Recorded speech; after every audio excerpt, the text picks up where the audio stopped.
और प्राइमरी की दोनों की सीरीज में सामान्य अध्ययन, विविध, करंट की एक महत्वपूर्ण सीरीज के साथ मैं पुनः आपके बीच लाइव हूँ। यह पेपर सभी के लिए अनिवार्य है, जहाँ पर हम इतिहास, भूगोल, संविधान, अर्थव्यवस्था, विविध, सामान्य विज्ञान, computer, current, Uttar Pradesh special उन समस्त तथ्यों को पढ़ेंगे जो आपकी परीक्षा के पाठ्यक्रम में सिलेबस में है। तो चलिए बिना देरी के हम क्लास की शुरुआत करते हैं। आप लोग जैसे ही क्लास में जुड़िएगा कॉपी कलम लेकर बैठिएगा, क्योंकि रेस के घोड़े रेस में अच्छे लगते हैं, खेत में नहीं। और आप सभी रेस के घोड़े हैं, जी हाँ, और आपको हमेशा रेस में दिखना चाहिए और आप रेस में ही अच्छे दिखते हैं।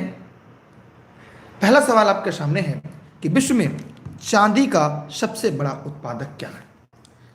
चिली, चीन, मैक्सिको, क्या होगा? जल्दी से कमेंट करिएगा और दिए गए प्रश्न का सभी साथी जवाब दीजिएगा। चाहे इसे आप फेसबुक पे देख रहे हैं, चाहे इसे यूट्यूब पर देख रहे हैं, जहां भी देख रहे हैं जरूर कमेंट करके बताइएगा। देखिए, आइए इस प्रश्न के बारे में हम लोग थोड़ी बातें जानते हैं। देखिए, इस प्रश्न का सही उत्तर क्या होगा, एकदम से जान लीजिएगा, मैक्सिको। जी हाँ, चांदी का सबसे बड़ा उत्पादक देश मैक्सिको है। और ये सबसे, अगर भंडारित पूछेगा, ये उत्पादक, सबसे बड़ा उत्पादक अगर पूछा जाए, सबसे बड़ा, जी हाँ, भंडारण, भंडारण तो कौन सा देश होगा? जल्दी से कमेंट करके जवाब दीजिएगा। जी हाँ, आपको अब की बार एक से हमार की जो सीरीज आपके लिए चल रही है, अगर वीडियो साफ नहीं दिख रहा, वीडियो की क्वालिटी बढ़ा लीजिएगा। एज ए गेस्ट के रूप में मैं ई लर्निंग मित्र गेस्ट अपने बचे हुए समय पर निःशुल्क देश हित में, राष्ट्र हित में आपके लिए क्लास लेकर आता हूँ। जी हाँ, तब इस प्रश्न का उत्तर होगा पेरू। तब इस प्रश्न का उत्तर क्या होगा? पेरू। याद रखिएगा, यहाँ पे दो तरह के प्रश्न बनते हैं, प्रश्न नंबर 1 हो गया और ये प्रश्न नंबर 2 हो गया। जी हाँ, ये दोनों बातें आप लोग जानते रहिएगा। ये छोटी छोटी कमियों की वजह से कभी कभी क्या होता है, गलतियां कर जाते हैं, जो हमारे संरक्षण के लिए सबसे बड़ी रीढ़ की हड्डी बन जाती है। ठीक, चलिए आगे चलते हैं अगले प्रश्न की तरफ। अगला प्रश्न आपके बीच है, शायद आपको दिख रहा होगा। कह रहा है, तूफानी चालीसा के बारे में निम्नलिखित कथनों पर विचार कीजिए। जी हाँ मेरे प्यारे शिक्षक साथी, तूफानी चालीसा के बारे में निम्नलिखित कथनों पर विचार कीजिए। कह रहा है, ध्यान से देखिएगा, जो लोग भी इस वीडियो को देख रहे हैं, यह उत्तरी और दक्षिणी गोलार्धों में निर्बाध बहती है। तो ध्यान दीजिएगा, यहाँ पे इस बात को ध्यान दीजिएगा, ये उत्तरी गोलार्ध में यहाँ पे गलत है। यह बड़ी शक्ति और स्थिरता से बहती है, सही बात। फिर आगे चल के कह रहा है, इसकी दिशा सामान्य तौर पर दक्षिणी गोलार्ध में उत्तर पश्चिम से पूर्व की ओर होती है, सही बात। मेघाच्छन्न आकाश, वर्षा, खराब मौसम इसके साथ सामान्य तौर पर संबंधित रहते हैं, सही है। मतलब आप लोग जानते रहिएगा, इस प्रश्न का जो सही विकल्प होगा वह मैप से मैं आपको समझा दे रहा हूं। कह रहा है कि यह दक्षिणी गोलार्ध में, देखा जाए 0 डिग्री हो गई, तो 40 से 50 माने 40 से 50 अंशों के बीच चलती है। इसमें प्रचंड झंझावट भी होता है। मेघयुक्त आकाश, वर्षा, खराब मौसम इसके साथ सामान्य तौर पर संबंधित रहते हैं। इसकी शक्ति या प्रचंडता के कारण इन्हें गरजती चालीसा या लंबी चालीसा कहते हैं। इसे ही हम गरजती चालीसा भी कहते हैं, इसे एक नाम से और जानते हैं। जी हाँ, इसे हम तूफानी चालीसा भी कहते हैं, इसे हम लंबी चालीसा भी कहते हैं। ठीक, इसलिए इस प्रश्न का जो उत्तर होगा 2, 3, 4 इसका राइट आंसर होगा।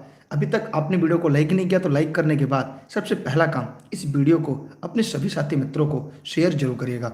जी हाँ, अपने सभी साथी मित्रों को शेयर जरूर कर दीजिएगा, चाहे आप इसे फेसबुक पे देख रहे हैं, चाहे आप इसे यूट्यूब पर देख रहे हैं। अगला सवाल आपके लिए है, जी हाँ ध्यान से देखिएगा। हाल ही में प्रधानमंत्री नरेंद्र मोदी द्वारा राष्ट्रीय कृत्रिम गर्भाधारण कार्यक्रम नेशनल आर्टिफिशियल इंसेमिनेशन प्रोग्राम का शुभारंभ कहाँ पे किया गया? जी हाँ, जल्दी जल्दी कमेंट करिएगा और दिए गए प्रश्न का जवाब जरूर दीजिएगा, चाहे इस वीडियो को जहाँ भी आप देख रहे हैं। लोगों तो पहुँचाइएगा, क्योंकि आपकी ये छोटी सी सहयोग लोगों को उनके सिलेक्शन के नज़दीक पहुँचा सकती है। ठीक, उन्हें सिलेक्शन से नज़दीक ला सकती है। तो बताइए आपके हिसाब से इन प्रश्नों के जवाब क्या होंगे? जल्दी जवाब दीजिएगा सभी साथी। देखिए, प्रश्न नंबर 3 की बात करें तो यहां पर इस प्रश्न का जो सही विकल्प होगा वह आपका मथुरा होगा। क्या होगा? मथुरा होगा। अगला प्रश्न है, झूठ का पता लगाने वाला यंत्र किस नाम से जाना जाता है? देखिए, पाइरोमीटर ये उच्च ताप मापने का यंत्र है। ये उच्च ताप मापने का यंत्र है। गायरोस्कोप की बात करें अगर हम, तो ये घूमती वस्तु कोणीय वेग नापने का यंत्र है। कौन सा? कोणीय वेग नापने का यंत्र है। एकदम ऐसे प्रश्न है जो परीक्षा में आपके सीधे पूछे जाते हैं, ऐसे प्रश्नों की सीरीज आपके लिए है। ठीक है, चलिए अब है काइमोग्राफ। काइमोग्राफ क्या है? ये रक्तचाप, हृदय की धड़कन आदि को मापने के लिए शरीर की क्रियाओं को ग्राफ द्वारा निरूपित करने वाला यंत्र है, जैसे रक्तचाप, हृदय धड़कन आदि। पॉलीग्राफ, इस प्रश्न का उत्तर ए होगा। क्या होगा? ए। कैसे?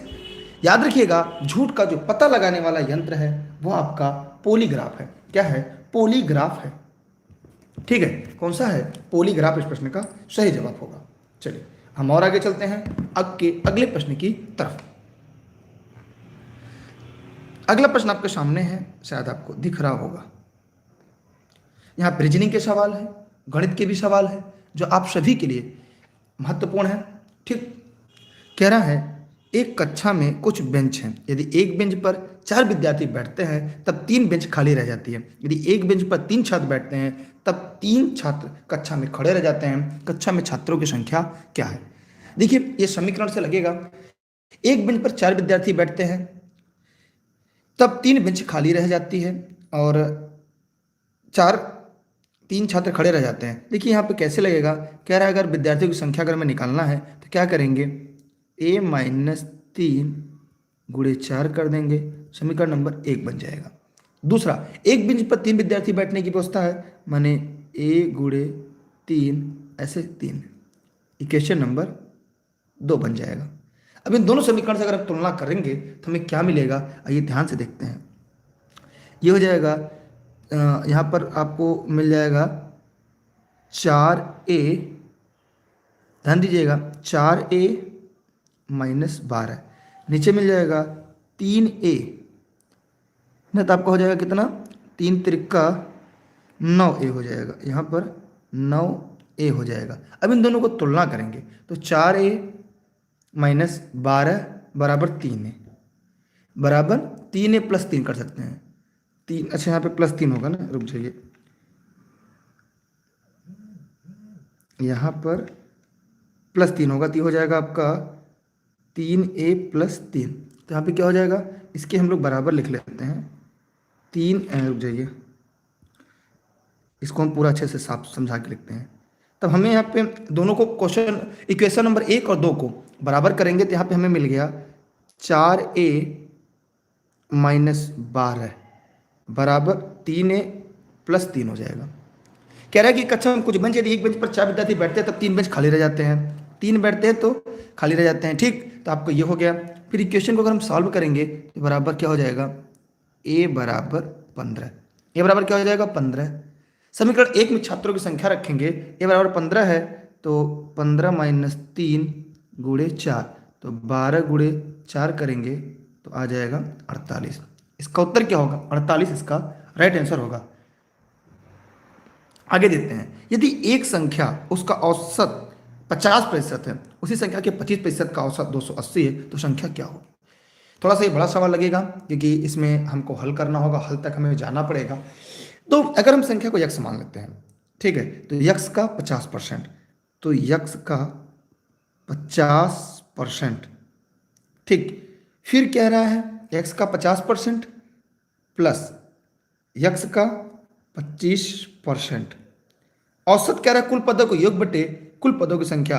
कह रहा है कि उस संख्या से, तो वह संख्या क्या होगी, यक्स। कुल कितने पद हो गए, 1 2 3 पद, तो हो गए 3, तो तीनों का क्या हो जाएगा, यहाँ पे निकल जाएगा एवरेज माने औसत।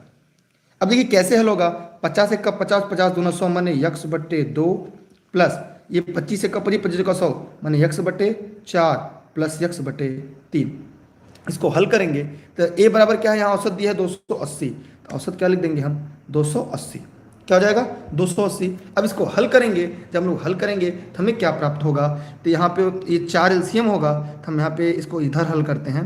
यहाँ पे हमारा 4 एलसीएम हो जाएगा, तो हो जाएगा 2x फिर यक्स प्लस 4x ना, पूरे के बटे 4 है, 3 है, तो 3 इधर बटे में उधर लाएंगे, गुणे में कर देंगे, तो अगर हम इधर गुणे में कर देंगे तो सीधा हो जाएगा 280 गुणे 3। इसको हल करेंगे तो हो जाएगा 7x/4 बराबर 280 गुणे 3। तो यहाँ पर हम x की वैल्यू निकालेंगे, ये 7 से 7 चौक 28 40, तो 4 चौक 16 3 48, तो x बराबर 480। अतः संख्या क्या होगी 480। ध्यान दीजिएगा इसमें क्या करना होगा, ध्यान से सभी लोग देखिएगा, जो लोग इस वीडियो को लाइव देख रहे हैं यहाँ पर सभी लोग ध्यान से देखिएगा कि कुल पदों की 1/, कुल पदों की संख्या, तो माना संख्या x है, तो ध्यान दीजिएगा हम सवाल कैसे लगाए, x का पहले x हो गई, x हो गया, फिर प्लस x का 50% मैंने 50/100, फिर x प्लस x का 25% 25/100, कुल संख्या कितनी है 3, और उसका औसत कितना 480। इसी को हमने हल कर दिया, आपको प्राप्त हो गया 480, माने कुल पदों का योग बटे कुल पदों की संख्या। ऊपर क्या रहा है, एक कक्षा में कुछ बेंच है, एक कक्षा में कुछ बेंच है, माना बेंच x है, तो एक बेंच पर 4 विद्यार्थी बैठने की व्यवस्था है, तो विद्यार्थियों की संख्या क्या होगी, माने a-3 गुणे 4 कर देंगे, तो एक बेंच पर 3 विद्यार्थी बैठने की स्थिति में विद्यार्थियों की संख्या फिर क्या हो जाएगी 1 गुणे 3 प्लस 3। इस प्रकार समीकरण 1 और 2 को बराबर करते हैं, फिर हमें x की वैल्यू 48 निकलती है। चाहे तो आप इसकी स्क्रीनशॉट कर लें, अगर वीडियो साफ नहीं दिख रहा है तो वीडियो की क्वालिटी आप लोग बढ़ा लीजिएगा। अगला सवाल है आपके सामने, ध्यान से देखिएगा। 10 से 50 के बीच अभाज्य संख्या में कुल अभाज्य संख्याएं होंगी 10 से लेकर 50 तक। देखिए अगर 10 से लेकर 50 तक की बात करें तो आपको साथ याद होना चाहिए, एक होगी 11,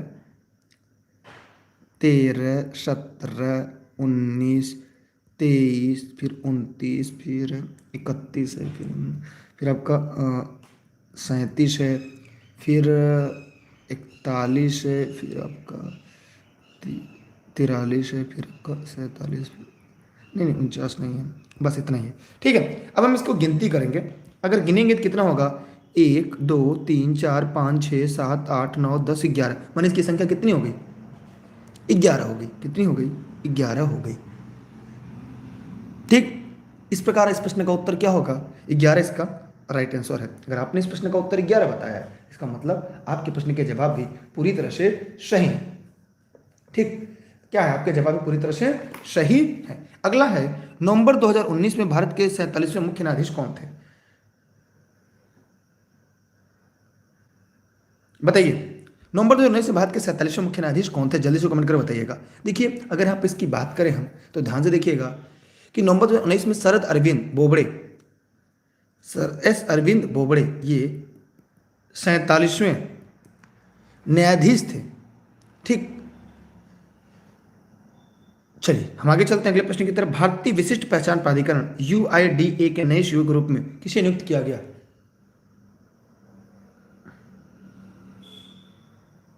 ठीक, किसे नियुक्त किया गया, प्रश्न नंबर 9 का जवाब दीजिएगा। देखिए 22 अक्टूबर की घटना है, 22 अक्टूबर 2019 केंद्रीय मंत्रिमंडल की नियुक्ति समिति ने पंकज कुमार को, ठीक, पंकज कुमार को क्या किया है, कमेंट कर बताइएगा सभी लोग। पंकज कुमार को भारतीय UIDA माने भारतीय विशिष्ट पहचान प्राधिकरण का मुख्य कार्यकारी अधिकारी CEO नियुक्त किया। चलिए अगला प्रश्न आपके सामने है, कह रहा है, ध्यान से देखिएगा सभी लोग, प्रश्न नंबर 10 जनवरी 2020 की स्थिति के अनुसार अंतर्राष्ट्रीय सौर गठबंधन के फ्रेमवर्क समझौते पर हस्ताक्षर करने वाले कुल देशों की संख्या क्या थी। जो लोग वीडियो को लाइव देख रहे हैं जल्दी से कमेंट करेंगे और दिए गए प्रश्न का सभी लोग जवाब देंगे।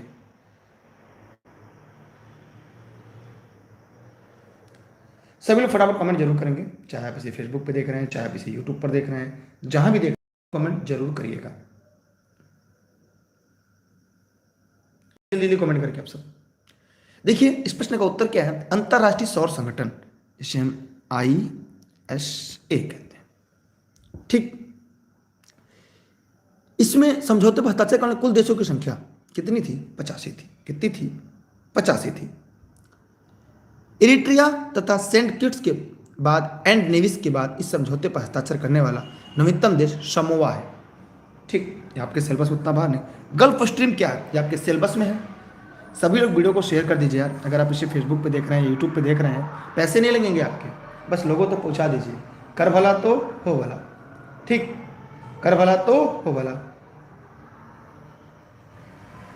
बताइए गल्फ स्ट्रीम क्या है? सभी लोग कमेंट जरूर करिएगा कि गल्फ स्ट्रीम क्या है। तो हमने देखा यह फ्लोरिडा की धारा है ना। देखिए इस प्रश्न का उत्तर क्या होगा, एकदम ध्यान से आप लोग देखिएगा। ये है गल्फ स्ट्रीम क्या है? ये एक महासागरीय धारा है। माने जब फ्लोरिडा की धारा, एंटिलीज की धारा टैटरस अंतरिक्ष से आगे बढ़ती है तो गल्फ स्ट्रीम के नाम से जानी जाती है। ये अटलांटिक महासागर की गर्म जल धारा है और ये संयुक्त राज्य अमेरिका की पूर्वी तट के सारे प्रवाहित होती है। गल्फ स्ट्रीम की धारा की खोज किसने किया था पता है आपको? जुआन पोंस डी लियोन ने। लिखना चाहे लिख लीजिएगा, एकदम इंपॉर्टेंट है। जी हाँ, जुआन पोंस डी लियोन ने किया था। ये गर्म जलधारा है 1513 में। 1513 में कैसी है? गर्म जलधारा किसकी? अटलांटिक महासागर की है। ठीक है, इसलिए प्रश्न का उत्तर क्या होगा? बी आपका सही जवाब होगा, 20 का राइट आंसर होगा। तो जिन साथियों ने इस प्रश्न का उत्तर बताया है उन सभी का जवाब सही है। ठीक, अगला एकदम ध्यान से देखिएगा, प्रश्न नंबर 12। ये अकॉर्डिंग टू सिलेबस है, आपके परीक्षा वाला सिलेबस है। अगर आप इसी वीडियो को जहां भी देख रहे हैं वीडियो को शेयर कर दीजिए, लोगों तो पूछा दीजिए। कई बार मुझे कहना पड़ता है लेकिन आप लोग, कोई बात नहीं, खैर चलिए कोई बात नहीं, आप नहीं समझेंगे न इस बात को सुनेंगे। कह रहा है कि उत्तर दक्षिण गलियारे पर निम्नलिखित नगरों की क्रम व्यवस्थित करते हुए नीचे दिखे गए कूट का चयन करना है। तो ये जल्दी से कमेंट करके दिए गए प्रश्न का जवाब दीजिए। बताइए जल्दी से सभी लोग। और आप लोग अभी तक लाइक तक नहीं किए, पैसे कटेंगे क्या आपके? पैसे नहीं कटते। अगर आपको लगता होगा कि पैसे कट रहे होंगे ना, पैसे नहीं कटते। चलिए इसके बारे में बात करते हैं। उत्तर गलियारे स्थित प्रश्नगत नगरों का उत्तर दक्षिण की ओर क्रम इस प्रकार है। कहां से? उत्तर से दक्षिण, माने नॉर्थ टू साउथ। तो सबसे उत्तर में देखें यहाँ पर क्या होगा? यहाँ पे पहले नंबर पे आगरा उत्तर में है।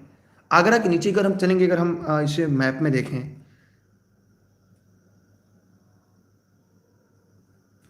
ठीक है, एक मैप बना लेंगे ना, थोड़ा सा आप लोग को आसानी हो जाएगी।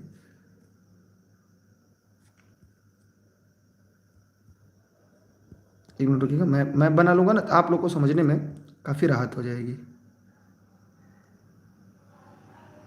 ठीक, ये हमारा भारत हो गया। उत्तर से दक्षिण की तरफ बात करें, माने नॉर्थ टू साउथ, माने उत्तर से दक्षिण। यहाँ पे सबसे पहले देखिए आगरा होगा, यहाँ पे पहले आगरा।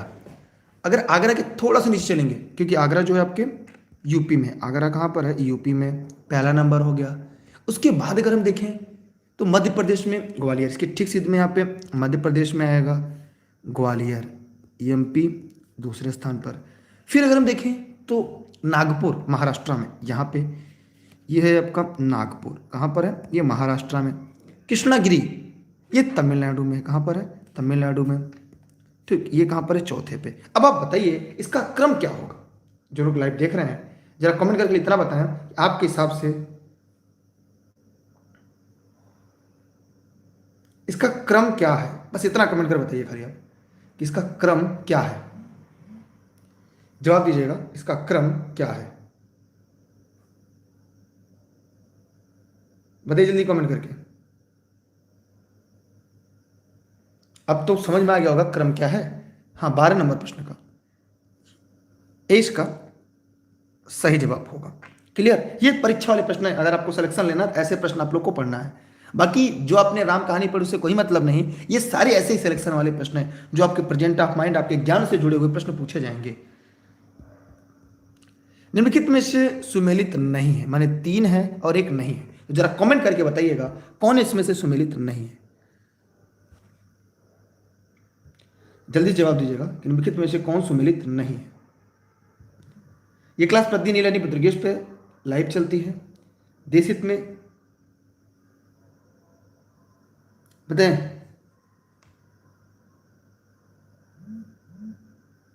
बताइए।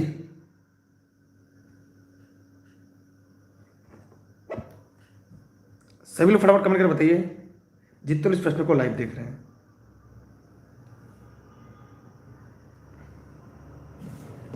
चलिए, आइए इस प्रश्न के बारे में हम लोग जानते हैं, इस प्रश्न का सही उत्तर क्या होगा।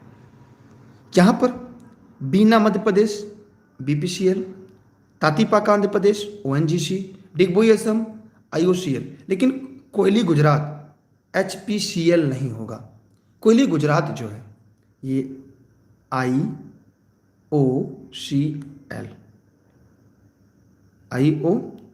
है।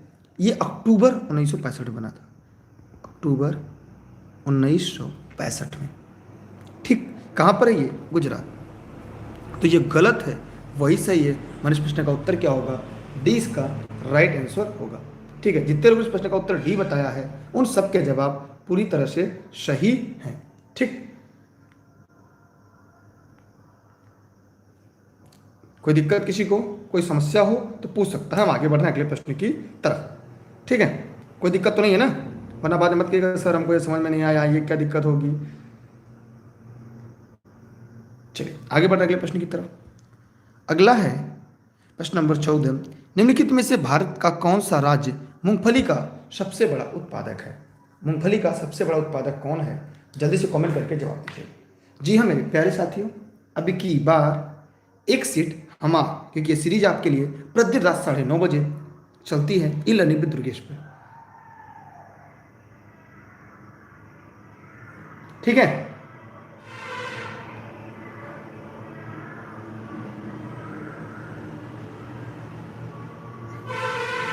जल्दी से कमेंट कर बताइएगा आप सभी साथी, चाहे से फेसबुक पे देख रहे हैं, चाहे से यूट्यूब पर देख रहे हैं, जहां भी देख रहे हैं।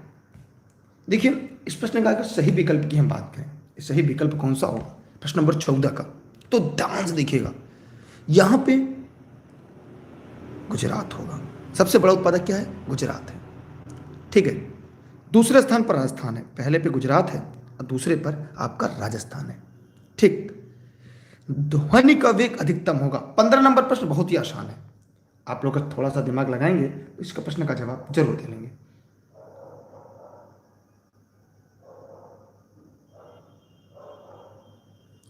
बताइए ध्वनि का वेग कहां पे अधिकतम होगा? जवाब दीजिएगा कि ध्वनि का वेग अधिकतम कहां पर होगा। जल्दी जल्दी कमेंट करिएगा, ध्वनि का वेग सबसे ज्यादा कहां पर होगा। देखिए इस प्रश्न का बहुत सारे लोगों ने एकदम सही जवाब दिया है। यहां पर दिए गए प्रश्न के हिसाब से जो ध्वनि की चाल उस माध्यम की प्रकृति पर निर्भर करती है जिससे होकर गमन करती है, और इसलिए इसकी चाल अलग अलग माध्यम में अलग अलग होती है। द्रवों की तुलना में ठोसों में अधिक होती है। ध्वनि निर्वात में गमन नहीं कर सकती, निर्वात में गमन नहीं कर सकती, याद रखिएगा। माने जो ये बता रहे वो गलत है। इस प्रकार सबसे ज्यादा डेंसिटी इस्पात की है, तो ध्वनि जो होती है वायु के अपेक्षा स्टील में 15 गुना तीव्र गति से गमन करती है, इसलिए इस प्रश्न का उत्तर इस्पात होगा। मान इस प्रश्न का उत्तर क्या होगा? इस्पात राइट आंसर होगा। माने अगर आपने इस प्रश्न का उत्तर इस्पात बताया है तो एकदम सही और राइट आंसर है। जी हाँ, इस्पात वाले एकदम सही है। चलिए तब तो हम और आगे बढ़ते हैं अगले प्रश्न की तरफ। प्रश्न नंबर 16 आपके सामने है। निम्नलिखित में कौन सा जलप्रपात नदी सुमेलित नहीं है? माने ये नकारात्मक प्रश्न है। यहां पे आपको ये बताना है कौन सा सुमेलित नहीं, माने 3 सुमेलित है और 1 सुमेलित नहीं है। बस आपको यही बताना है कि इसमें से कौन सा जो है आपके लिए सुमेलित नहीं है। बताइए जल्दी कमेंट करके। देखिए इस तरह के जो प्रश्न होते हैं वो भी आपको हल करना होगा, ऐसे प्रश्नों को भी सीखना होगा, ऐसे प्रश्न परीक्षा में कैसे हल होते हैं। जी हाँ, क्योंकि अगर ऐसे प्रश्नों को आप हल करना शुरू कर देंगे तो सिलेक्शन के और नजदीक पहुंचेंगे। जी हाँ मेरे प्यारे साथी, क्योंकि रेस के घोड़े रेस में अच्छे लगते हैं। अब की बार एक सीट हमार, जब तक तोड़ेंगे नहीं तब तक छोड़ेंगे नहीं। देखिए कि प्रश्न नंबर 16 की बात करें हम आपके साथ, तो हुंडरू स्वर्णरेखा पर है, जोन्हा राड़ू पर है, दसों कांची, लेकिन लोध बराकर। आइए इस प्रश्न के बारे में जानते हैं। लोध जलप्रपात झारखंड के कहां पर है? ये लोध कहां पर है? ये झारखंड। झारखंड। ये बरार नदी पर नहीं है, ये बूढ़ा नदी पर है। किस नदी पर है? बूढ़ा नदी पर है।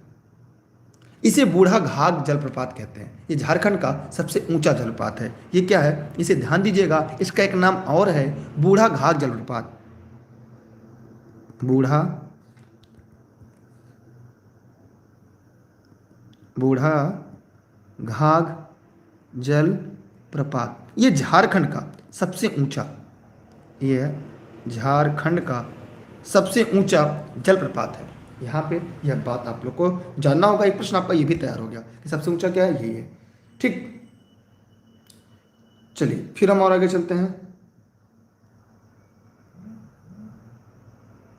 ठीक, चलिए क्षेत्रफल क्रम में भारत के 3 बड़े राज्य बताइए। क्षेत्रफल के क्रम में भारत के 3 बड़े राज्य आपको बताना है। सभी लोग देखिए, ये डेली क्लास आपके 9:30 बजे ई लर्निंग विद दुर्गेश पर लाइव चलती है, और सुबह के 6:30 बजे करंट की क्लास, उसकी पीडीएफ आप दोनों टेलीग्राम पर उपलब्ध है। दुर्गेश सर सर्च करके डाउनलोड कर सकते हैं। देखिए, क्षेत्रफल में अगर आप जाने तो सबसे पहला क्या होता है, राजस्थान आएगा, दूसरे पर हम मध्य प्रदेश, और तीसरे पर आपका महाराष्ट्र है। इसलिए इस प्रश्न का उत्तर क्या होगा, ए इसका सही जवाब होगा। इस प्रश्न का सही होगा। मैंने जितने लोगों ने इस प्रश्न का उत्तर ए बताया है, उनके जवाब पूरी तरह से सही है। तो चलिए देरी किए बिना हम और आगे बढ़ते हैं। प्रश्न नंबर 18 आपके सामने, जल्दी से कमेंट कर बताइए 18 का क्या होगा। जो भी साथी इस वीडियो को लाइव देख रहे हैं, चाहे इसे फेसबुक पेज पे देख रहे हैं, चाहे इसे यूट्यूब पर देख रहे हैं, जहां भी देख रहे हैं, जवाब जरूर दीजिएगा। ठीक है, जवाब आपका आना जरूरी है, क्योंकि जब तक आप जवाब नहीं देंगे सारा पढ़ाना बेकार है। कौन सी चट्टान प्रणाली भारत में नवीनतम है? बताइए कौन सी चट्टान प्रणाली है जो भारत में नवीनतम है? जवाब जरूर दीजिएगा आप सभी साथी।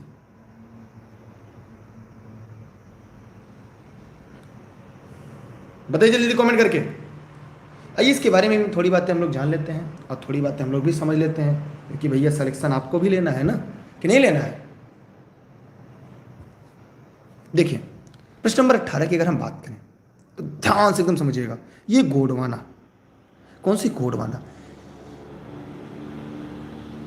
ठीक है, ध्यान से देखिएगा। धारवाड़ क्रम की चट्टान का निर्माण आर्किन चट्टानों के रूपांतरण तो भंसन से हुआ था।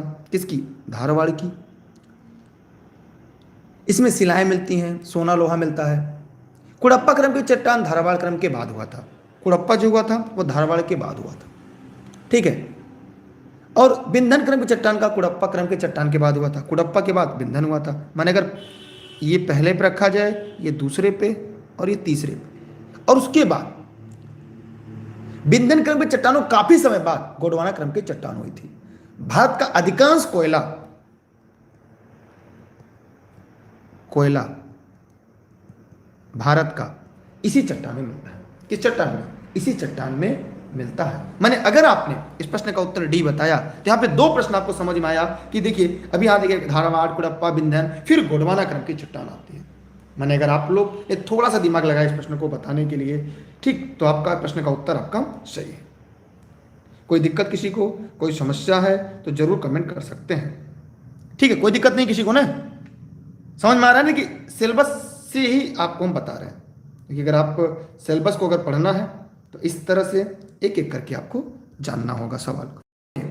मताधिकार और निर्वाचित होने का अधिकार कौन सा अधिकार है? ये काफी यूनिक प्रश्न है उन परीक्षाओं के लिए जिन परीक्षा की तैयारी सिलेक्शन के दृष्टिकोण से कर रहे हैं। जल्दी बताइए, जवाब दीजिए सभी साथी।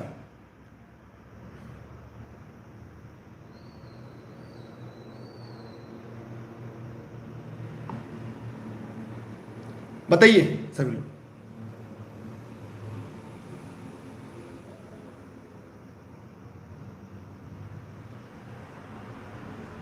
जल्दी कमेंट बताइए।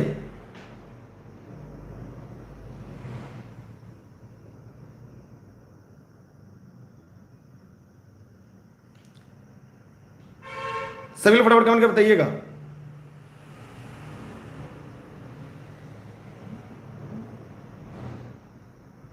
जल्दी जल्दी कमेंट करिएगा मेरे प्यारे शिक्षक साथियों।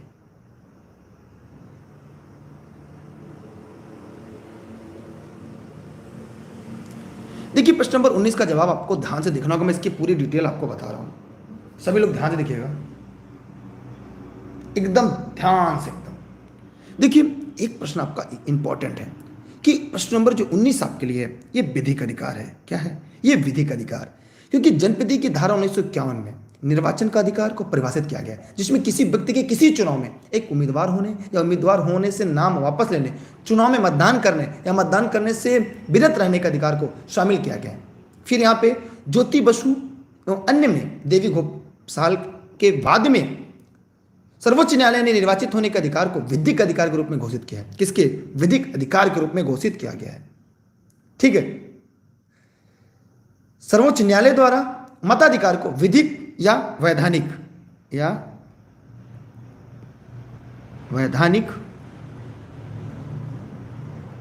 अधिकार घोषित किया गया है। इसलिए इस प्रश्न का उत्तर जो होगा वह डी इसका राइट आंसर होगा। ये सारे प्रश्न आपके परीक्षा लायक हैं। अगला है, इसकी स्क्रीनशॉट कर लीजिएगा, प्रश्न नंबर 20। देख रहे हैं कूट वाले प्रश्न है, मैंने आजकल जैसा ट्रेंड चला है उसी ट्रेंड के हिसाब से आपके सामने प्रश्न है। जैसा ट्रेंड चला है सेम उसी ट्रेंड के आधार पर है। ठीक है, जो लोग लाइव देख रहे हैं ध्यान देंगे आप लोग, मैंने आपसे पहले बताया ट्रेंडिंग वाले प्रश्न है पूरे। यहां पर अगर आप लोग ध्यान से देखेंगे तो पता चलेगा किसी राज्य में राष्ट्रपति शासन उद्घोषणा के निम्नलिखित में से कौन सा परिणाम होना आवश्यक नहीं है। यह नकारात्मक प्रश्न है। अगर आपने पूरे प्रश्न को ध्यान से नहीं पढ़ा तो फिर आप गलती कर सकते हैं, आपसे गलती हो सकती है।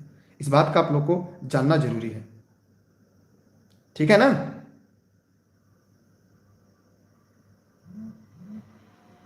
चलिए तो हम और आगे चलते हैं अगले प्रश्न की तरफ।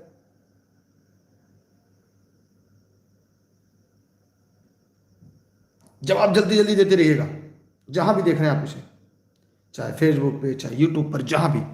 देखिए ध्यान से देखिएगा, प्रश्न नंबर 20 बहुत ही इंपॉर्टेंट है आपके लिए।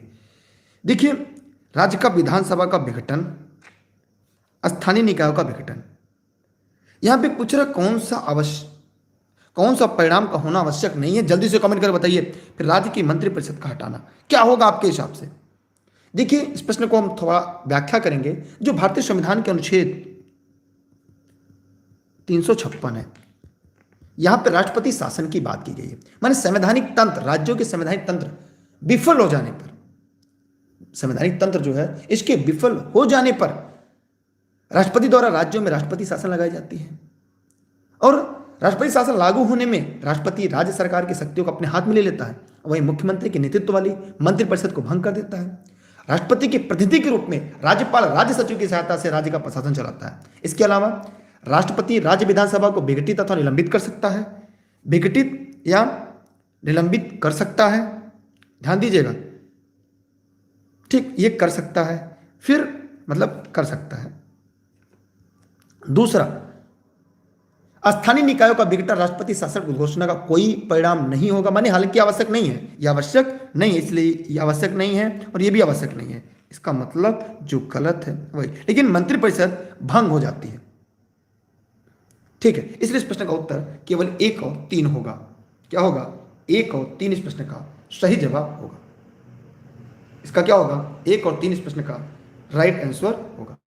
तो जिन साथियों ने इस प्रश्न का उत्तर 1 और 3 दिया है उनके जवाब पूरी तरह से सही। हम आगे बढ़ रहे हैं अगले प्रश्न की तरफ।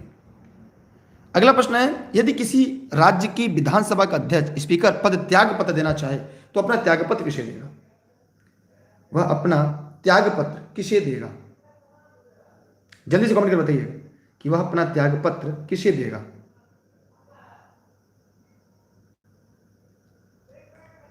वह अपना त्यागपत्र किसे देगा? जल्दी से कमेंट करके बताइएगा सभी लोग, चाहे इसे फेसबुक पे देख रहे हैं चाहे व्हाट्सएप पे देख रहे हैं, जहां भी देख रहे हैं जवाब जरूर दीजिएगा। देखिए प्रश्न नंबर 21 भी थोड़ा सा आसान है। संविधान के अनुच्छेद 179 में इसका वर्णन किया गया है। 179 में मतलब यह अपना त्यागपत्र विधानसभा के उपाध्यक्ष को देगा, हस्ताक्षर सहित लेख द्वारा त्याग कर सकेगा तथा उपाध्यक्ष अध्यक्ष को संबोधित करके त्याग पत्र दे सकेगा। उपाध्यक्ष अध्यक्ष को दे सकता है। मान इस प्रश्न का उत्तर सी राइट आंसर होगा। ठीक है, अब और आगे देखते हैं हम लोग, थोड़ा सा ध्यान यहां पे और हम लोग लगाते हैं। जो लोग इस वीडियो को देख रहे हैं बताइए जल्दी से, कौन संसद के दोनों सदनों की संयुक्त अध्यक्षता करेगा? देखिए, राष्ट्रपति संविधान का अनुच्छेद 108 के तहत दोनों सदनों की संयुक्त अधिवेशन बुला सकता है, लेकिन भारतीय संविधान के अनुसार दोनों सदनों की संयुक्त बैठक की अध्यक्षता कौन करता है? लोकसभा अध्यक्ष करता है। राष्ट्रपति दोनों सदनों की संयुक्त अधिवेशन अनुच्छेद 108 के तहत बुलाता है। ठीक है, ध्यान दीजिएगा कि अध्यक्ष की अनुपस्थिति में बैठक लोकसभा उपाध्यक्ष पीठासीन होगा। वह भी अनुपस्थित है तो राज्यसभा का उपसभापति अध्यक्ष होगा। यदि वह भी अनुपस्थित है तो ऐसा व्यक्ति पीठासीन होगा जो बैठक में उपस्थित सदस्यों द्वारा तय किया जाएगा। यह एक क्रम भी है, इसलिए इस प्रश्न का उत्तर क्या होगा? लोकसभा का अध्यक्ष। यह आप लोग जानते रहेगा।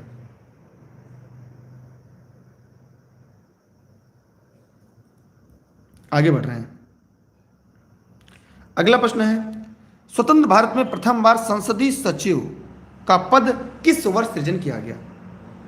जवाब जरूर दीजिएगा यार, आप लोग वीडियो को शेयर कर दीजिएगा। ऑनलाइन क्लास या नोट के संबंध में यदि आपको कोई जानकारी चाहिए, e learning with Durgesh office के नंबर पर बात कर सकते हैं। ये जौनपुर जनपद के सिराजेगंज से यह क्लास आपके लिए ई लर्निंग विद दुर्गेश पर पूरी तरह से निःशुल्क है। इसकी PDF आपको टेलीग्राम पर, क्लास की लिंक आपको टेलीग्राम पर मिलेगी, जो दुर्गेश सर सर्च करके प्राप्त कर सकते हैं। ठीक, चलिए यहां पे ध्यान दीजिएगा। प्रश्न नंबर 23 जो है, स्वतंत्र भारत में पहली बार संसदीय सचिव का पद 1951 में सृजित किया गया था। उस समय के प्रधानमंत्री पंडित जवाहरलाल नेहरू ने 2 सांसद सतीश चंद्र और NN मिश्रा को सचिव पद पर नियुक्त किया था। इस प्रश्न का उत्तर कितने लोग को? 2 लोग को। 2 लोग को। अगला प्रश्न है, लोकसभा और राज्यसभा की संयुक्त अधिवेशन किसके द्वारा आहूत की जाती है?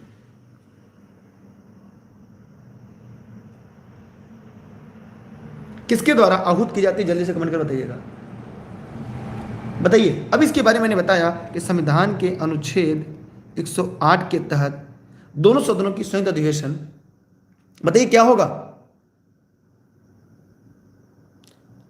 जी हां, राष्ट्रपति बुलाता है, लेकिन उसकी अध्यक्षता लोकसभा अध्यक्ष करता है। किस अनुच्छेद से लोकसभा अध्यक्ष करता है? यह अनुच्छेद 118(4). ठीक है, इसके तहत लोकसभा अध्यक्ष करता है। समझ में आया आप लोग को? नहीं आया यार, आप लोग की संख्या इतनी कम है, क्या हुआ क्लास बंद कर दें क्या? आप लोग ने वीडियो को शेयर करने हैं या पढ़ाने में कोई कमी हो तो बताइए यार, वीडियो को लोगों तक पहुंचाइए। अगर इससे बेहतर कोई पढ़ाए तो बताइए, इससे ज्यादा व्याख्या कोई करे।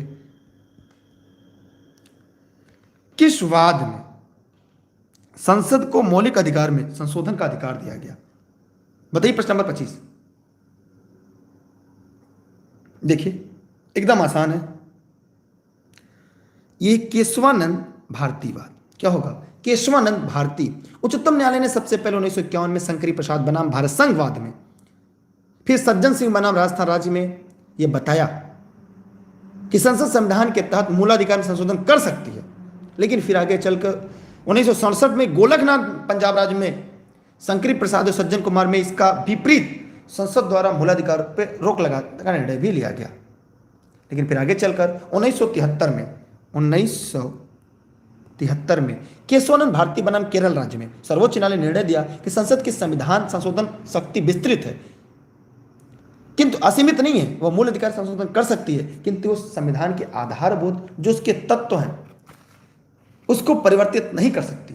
लेकिन प्रश्नगत विकल्पों में पूछा गया प्रश्न में नवीनतम निर्णय केशवानंद भारती बनाम केरल राज्य के आधार पर संसद को मूल अधिकार में संशोधन की शक्ति सीमित प्राप्त है। इसलिए इस प्रश्न का उत्तर ए राइट आंसर होगा। अगला आपके सामने प्रश्न नंबर 26, ध्यान से देखिएगा। कह रहा है, इनमें कौन सा संघीय व्यवस्था में एकात्मक तत्व है? संघीय व्यवस्था में एकात्मक तत्व है? जल्दी से कमेंट करके दिए गए प्रश्न का जवाब दीजिएगा।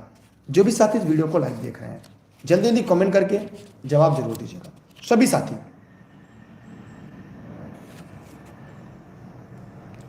जल्दी जवाब दीजिएगा, सभी लोग जल्दी जल्दी जवाब दीजिएगा, सभी साथी। देखिए, राज्यपाल की नियुक्ति और राज्यसभा में असमान प्रतिनिधि और अखिल भारतीय सेवा, यहाँ पे एकात्मक तत्व है। भारतीय संविधान के अनुच्छेद 1 में भारत का अगर यहाँ पे देखा जाए उल्लेख राज्यों के संघ के रूप में किया गया है। भारतीय संघीय व्यवस्था में एकात्मक लक्षण देखें तो केंद्र सरकार सशक्त है, एकल नागरिकता है, ठीक, केंद्र द्वारा राज्यपाल की नियुक्ति, अखिल भारतीय सेवा में राज्यसभा में असमान प्रतिनिधित्व, आपातकालीन प्रावधान, तो भारतीय संविधान द्वारा एकात्मक की ओर झुकाव, संघीय व्यवस्था स्थापित कर दी है। इसलिए इस प्रश्न का उत्तर 2, 3, 5 ये होगा। अगला है, आपको मिलान करना है। मैं उम्मीद करता हूं आप सभी लोग मिलान कर लेंगे। अनुच्छेद 14 का संबंध किससे है? ये मूलाधिकार है, समानता का अधिकार। अनुच्छेद 36, जहां पे कोई अनुच्छेद शुरुआत होता है तो वहां पर उसकी परिभाषा होती है, ठीक है। जूनियर प्राइमरी दोनों के लिए महत्वपूर्ण है। अगर अनुच्छेद 36 की बात करें तो ये क्या होगा? नीति निर्देशक तत्व होगा। अगर हम 74 की बात करें तब संघीय मंत्रिपरिषद संशोधन की प्रक्रिया। एकदम आसान विकल्प था। मुझे लगता है कोई भी यहाँ पे जितने लोग लाइव देख रहे हैं, यहाँ पे इस प्रश्न का जवाब किसी का भी गलत नहीं हुआ होगा। क्या कोई ऐसा भी है जिसका गलत हुआ हो? कोई नहीं है जिसका गलत हुआ हो, ठीक। अगला है, यहाँ पर मिलान करना है आपको, तो जल्दी से मिलान करके बताइए, जल्दी जल्दी मिलान कर बताइए आप लोग, सभी लोग। देखिए, भजन शपोरी कश्मीर के सूफिया घराना से संबंधित वादक थे। बिरजू महाराज ये बिदादीन घराना लखनऊ से थे, ठीक। ये बिदादीन घराना लखनऊ से थे। ये कथक के प्रसिद्ध नर्तक भी थे। प्रियदर्शनी गोविंद की अगर हम बात करें तो भरतनाट्यम के एक तरह से नृत्यांगना है। टीबी ये मृदंगम के महाकलाकार हैं। तो बचा क्या? भजन सुपारी संतूर के उत्कृष्ट कलाकार है। बस ये हो गया आपका। तो आप ऐसे प्रश्नों को हल कर सकते हैं, ऐसे प्रश्नों को हल करके तरीका जान सकते हैं, ठीक है। किसी कोई दिक्कत कोई समस्या हो तो जरूर कमेंट करें। अगला प्रश्न आपके सामने है, शायद आपको दिख रहा होगा। कृतज्ञ हैकाथॉन की योजना किसके द्वारा बनाई गई? देखिए, इस प्रश्न का जवाब क्या होगा? बताइए जल्दी से कमेंट करके, बताइए जल्दी से कमेंट करके, जल्दी से कमेंट करके बताइए सभी लोग। चलिए आइए देखते हैं हम लोग। यह होगा भारतीय कृषि अनुसंधान परिषद। राष्ट्रीय कृषि उच्च आयोग ने कृतज्ञ नामक हैकाथॉन योजना बनाई। यह हैकाथॉन महिलाओं के अनुकूलन उपकरण पर विशेष ध्यान देने के साथ कृषि क्षेत्र में मशीनीकरण को बढ़ावा देने के लिए एक संभावित प्रौद्योगिकी समाधान आयोजित किया गया है, ठीक। निम्नलिखित में कौन सा शब्द आधुनिक ग्रैंड सोलर न्यूनतम से संबंधित होगा? यह है 2019 70% की तुलना में 2020 में सूर्य की 71% कोई सनस्पॉट नहीं था। मतलब सनस्पॉट की संख्या सीधे और तौर पर गतिविधि के लिए अनुपातिक है। अधिक सनस्पॉट का मतलब अधिक सौर गतिविधि है। घटती हुई सौर गतिविधि अवधि के आधुनिक ग्रैंड सोलर न्यूनतम के रूप में जाना जाता है, जो वर्ष 2020 से 2053 तक चलेगी, ठीक। मतलब नासा के अनुसार ग्लोबल वार्मिंग का प्रभाव ग्रैंड सोलर न्यूनतम कारण होने वाले ठंडक से 6 गुना अधिक रहेगा। प्रश्न नंबर 31 आपके सामने है। F1 बेल्जियम जो ग्रांड प्रीमियम 2020 किसने जीता? जवाब दीजिएगा।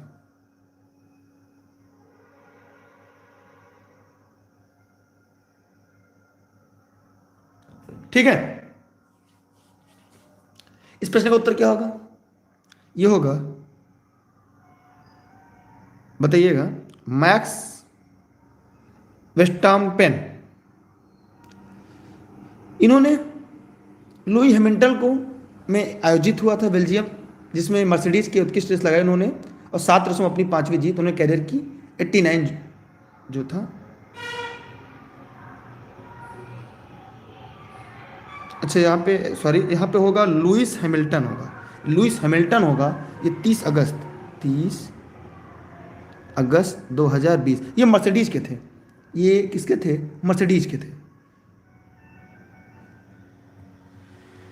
मर्सिडीज के थे। और इन्होंने जो जीत थी 2020 की, वो 19वीं थी, 89वीं थी।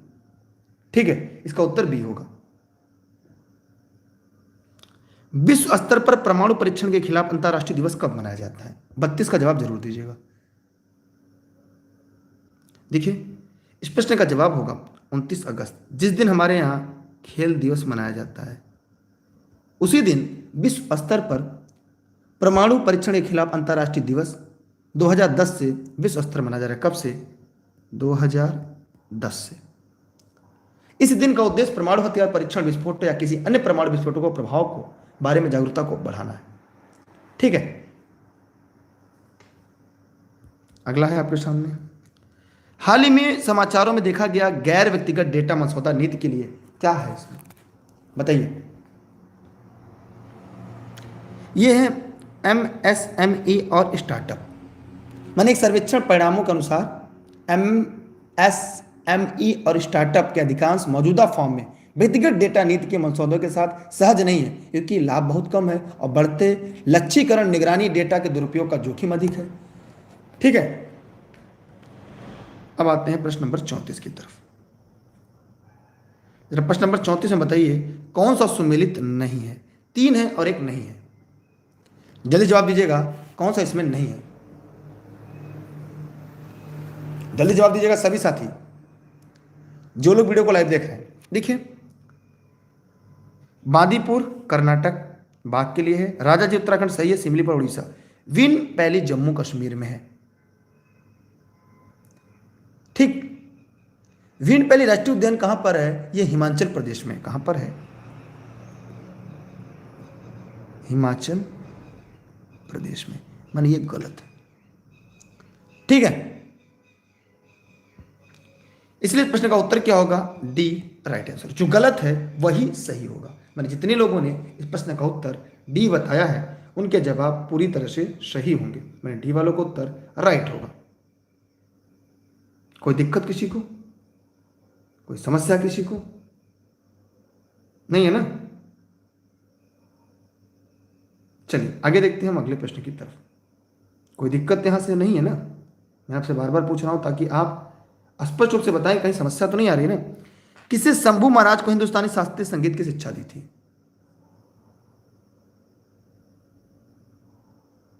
बताइए जल्दी से कमेंट करके, जो भी वीडियो को लाइव देख रहे हैं।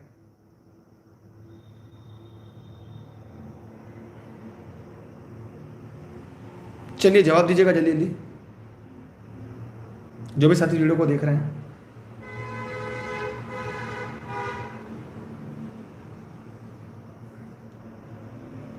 जल्दी जल्दी कमेंट करिएगा सभी साथी।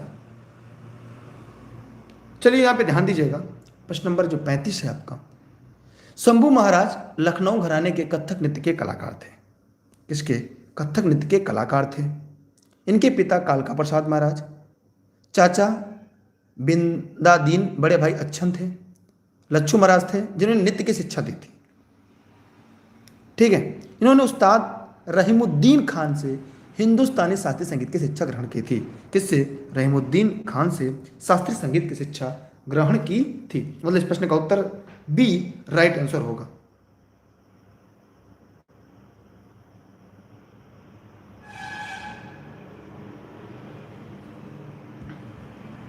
अगला, भारत में 1613 ईस्वी में अंग्रेजों ने अपनी पहली फैक्ट्री कहां स्थापित की? देख रहे हैं, अकॉर्डिंग टू सिलेबस चल रहा है।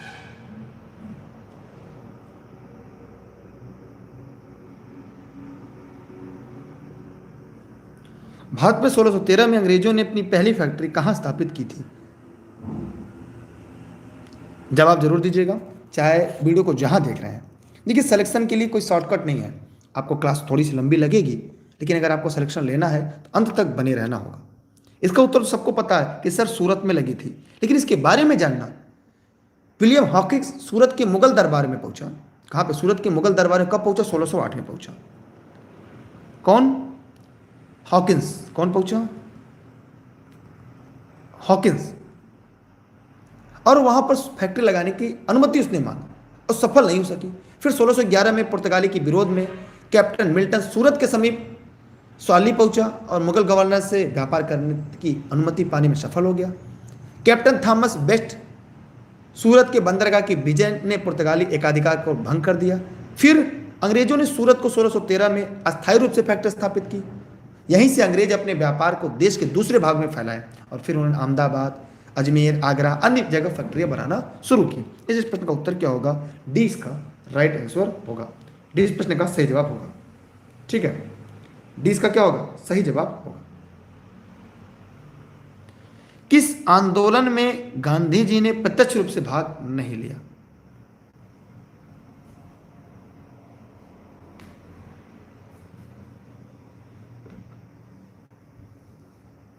जल्दी जवाब दीजिएगा। एकदम आसान प्रश्न है, सभी लोग इसका जवाब देंगे। प्रश्न नंबर 37 का। जितने लोग वीडियो को लाइव देख रहे हैं, सभी साथी फेसबुक पे, यूट्यूब पे, जहां जहां देख रहे हैं, जवाब दीजिए सभी लोग। देखिए, राजकोट में लिया था, खेड़ा में लिया था, असहयोग में, लेकिन वाइकोम सत्याग्रह में नहीं लिया था। खेड़ा, राजकोट सत्याग्रह, असहयोग में गांधी जी लिए थे। ठीक है, कोई दिक्कत? चलिए, याद रखिएगा, इस प्रश्न का उत्तर सी होगा। ऐसे प्रश्न परीक्षा वाले हैं आपके।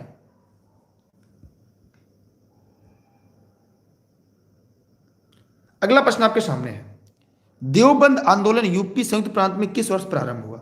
देवबंद आंदोलन एकदम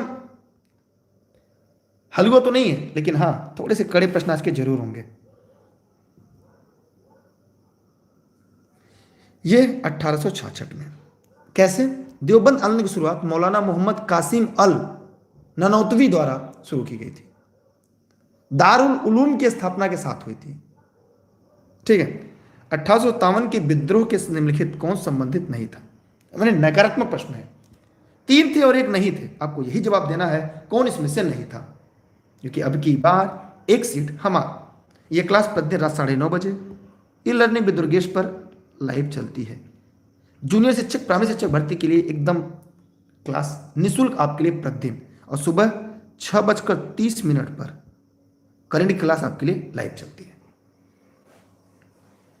देखिए, आइए इस प्रश्न के बारे में हम लोग थोड़ी बातें और जानते हैं, थोड़ी बातें और प्रयास करते हैं। उधम सिंह, बेजरत हजरत महल, कुंवर सिंह, यहां पर एक बात याद रखना है, उधम सिंह इससे संबंधित नहीं थे। कैसे? ये पंजाबी क्रांतिकारी थे और जलियांवाला बाग का हत्याकांड लेने के लिए ये डायर को लंदन में जाकर उसको 1940 में हत्या की। जनरल डायर को 1940 में लंदन जाकर उसकी हत्या कर दी। उन्हें गिरफ्तार करके मृत्युदंड भी दिया गया। मौलवी अब्दुल्ला, ये फैजाबाद से थे, ये फैजाबाद से थे। 1857 क्रांति, ये फैजाबाद से थे। ठीक है, उधम सिंह ये जलियांवाला बाग हत्याकांड का बदला लेने के लिए जनरल डायर को लंदन में जाकर 1940 में मारते, बाद में मृत्युदंड भी सजा मिलती है। प्रश्न नंबर 40, जियातंग रंग आंदोलन कहां से प्रारंभ हुआ? बताइए। देखिए, ध्यान दीजिएगा, सविनय अवज्ञा आंदोलन के दौरान मणिपुर की एक जनजाति थी जो सक्रिय भागीदारी निभाई। इन्हें गैंड नेल्यू ने किया। इसे जिया तरंग या जेलियांग आंदोलन कहा जाता है। इस प्रश्न का उत्तर क्या होगा? सी इसका राइट आंसर होगा। सी इस प्रश्न का सही जवाब होगा। सविनय अवज्ञा आंदोलन के दौरान मणिपुर की जनजातियों ने भी सक्रिय भागीदारी यहां पर दिखाई थी। प्रश्न नंबर 41 आपके सामने है। ट्रेड यूनियन आंदोलन क्रांतिकारी चरण समय क्या था? थोड़ा सा कड़े प्रश्न है, इसलिए और जल्दी आपके लिए इसकी क्लास उपलब्ध हो जाएगी। सभी लोग टेलीग्राम पर दुर्गेश सर सर्च करके ई लर्निंग विद दुर्गेश से जरूर जुड़ जाएं। Facebook page, Instagram, Twitter, YouTube e learning with Durgesh. Telegram पर सभी क्लास की लिंक और पीडीएफ आपको मिलती रहेगी। ट्रेड यूनियन आंदोलन के क्रांतिकारी चरण का समय 26 से 39 तक था, 1926 से 39 तक था। इसमें मुजफ्फर अहमद, शौकत उस्मानी ट्रेड यूनियन के प्रमुख नेता थे। अगर हम 42 की बात करते हैं, किस मुगल शासक ने भारत में ऑटोमन युद्ध पद्धति को अपनाया? ऑटोमन युद्ध पद्धति को अपनाया था। जवाब जरूर दीजिएगा।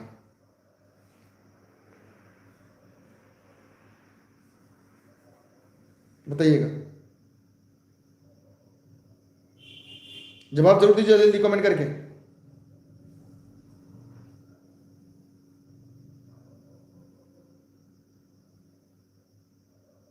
बताइए,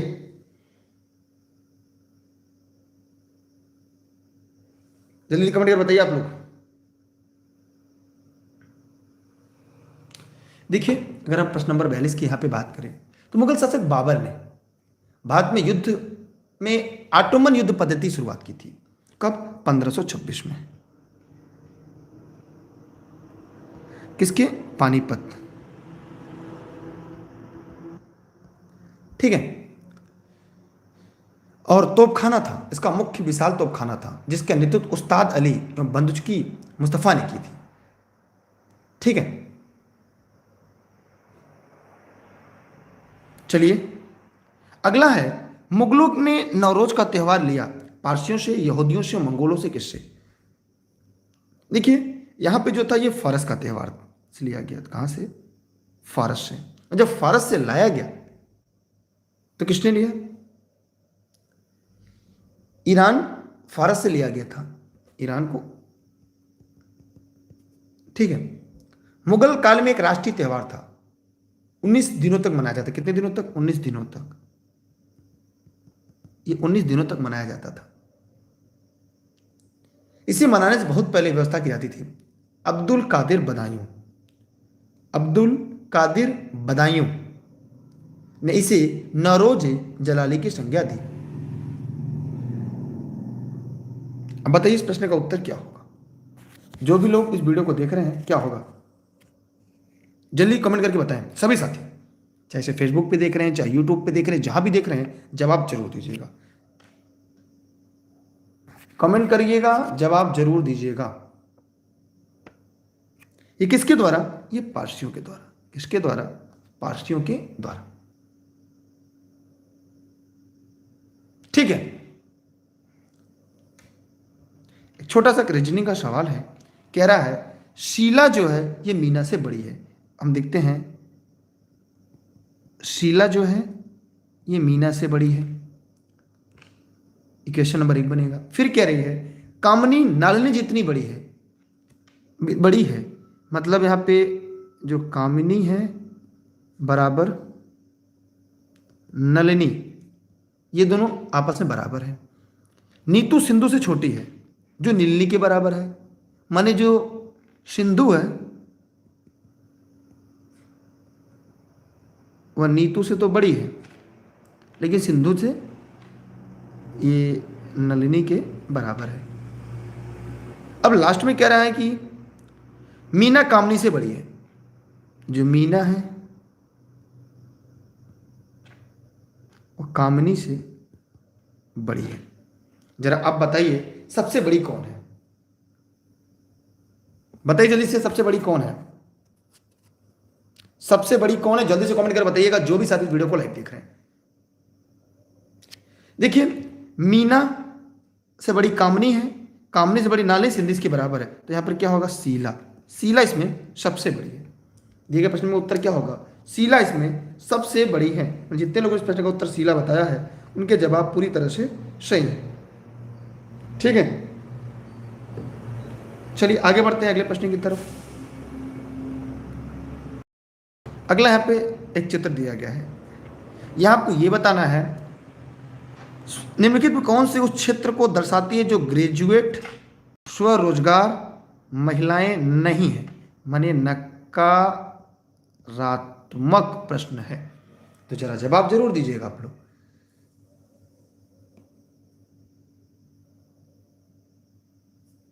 चलिए ध्यान से देखते हैं। कह रहा है कि महिला नहीं हो, माने त्रिभुज में जो है वो एक भी नहीं होगा, त्रिभुज वाला एक भी नहीं होगा, मतलब 2 नहीं होगा, 7 नहीं होगा, 6 नहीं होगा, 4 नहीं होगा। ठीक।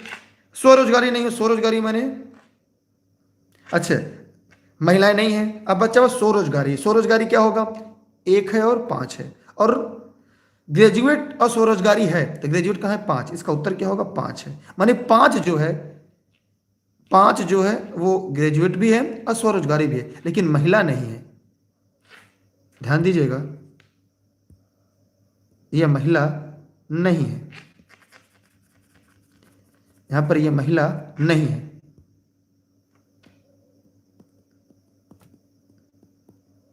इसका उत्तर क्या होगा, डी होगा। क्या होगा, डी इसका सही जवाब होगा। ठीक है, कोई दिक्कत किसी को? चलिए आगे बढ़ते हैं अगले प्रश्न की तरफ। यार आप वीडियो को शेयर कर दीजिए। यहाँ पे कथन दिया गया 46, आप लोग ध्यान से देख रहे हैं, एकदम ध्यान से देखिएगा। प्रत्येक मंत्री विद्यार्थी होता है, यहाँ कह रहा है ये प्रत्येक मंत्री है, फिर कह रहा है प्रत्येक मंत्री विद्यार्थी है। प्रत्येक विद्यार्थी अनुभवहीन होता है,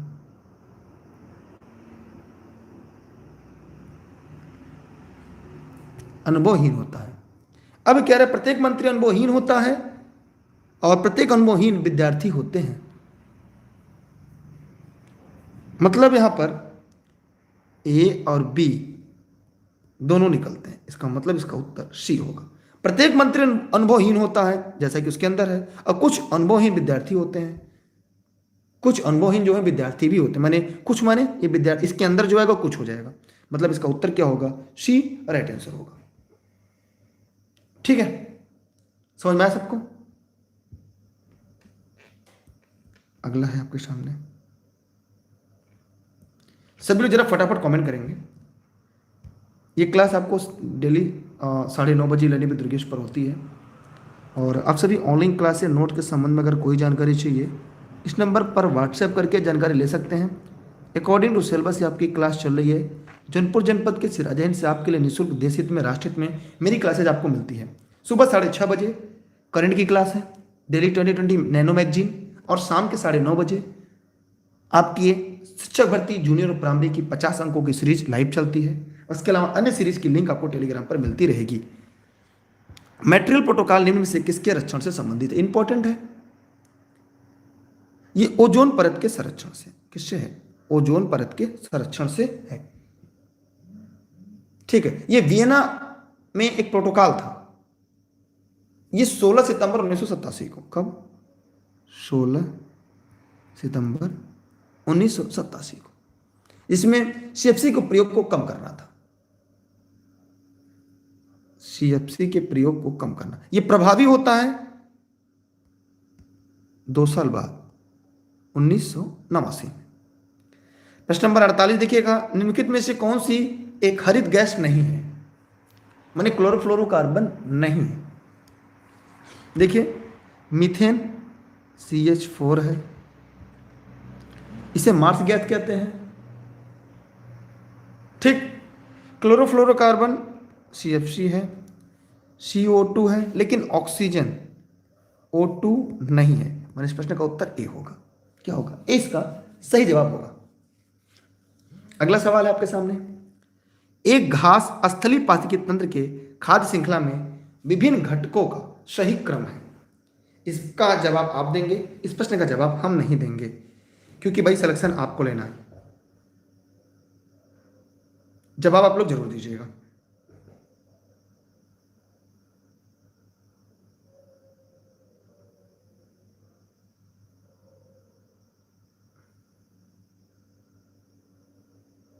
ठीक है, कोई दिक्कत किसी को, कोई समस्या?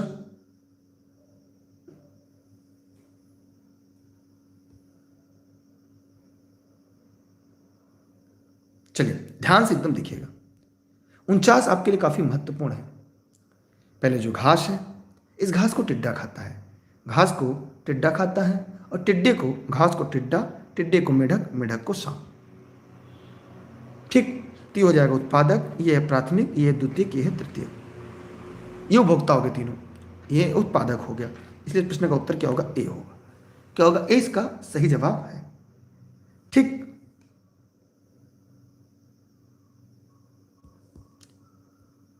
चलिए आज का आखिरी प्रश्न, इसी के साथ आज की सीरीज आपकी पूरी तरह से खत्म हो जाएगी।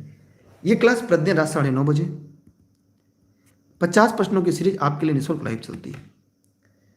सुबह 6:30 बजे करंट की क्लास आपके लिए डेली नैनो मैगजीन की सीरीज होती है। ये सभी क्लास आपको टेलीग्राम पर मिलेंगे, टेलीग्राम सभी लोग ज्वाइन करके रखिएगा, दुर्गेश सर सर्च करके ई लर्निंग विद दुर्गेश। ठीक है, ठीक,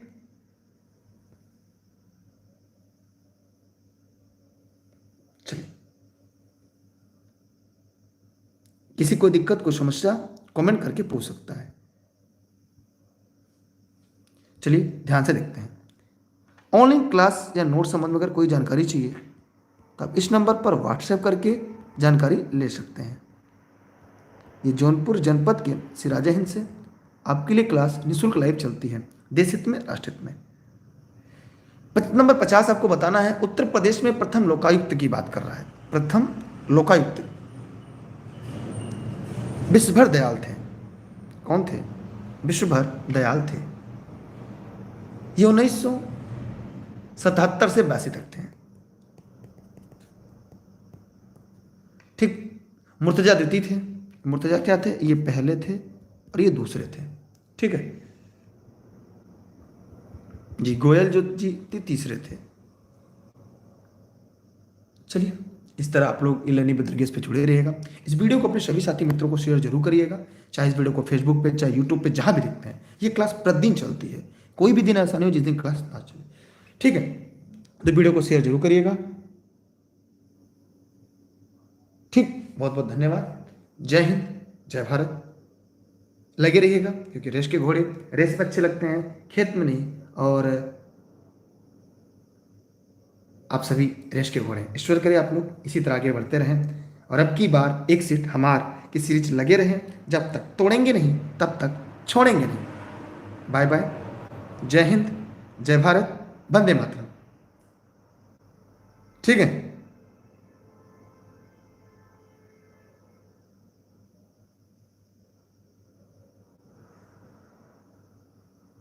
ठीक, कोई दिक्कत कोई समस्या? Bye bye. चलिए बहुत बहुत बधाइयाँ, शुभकामनाएं।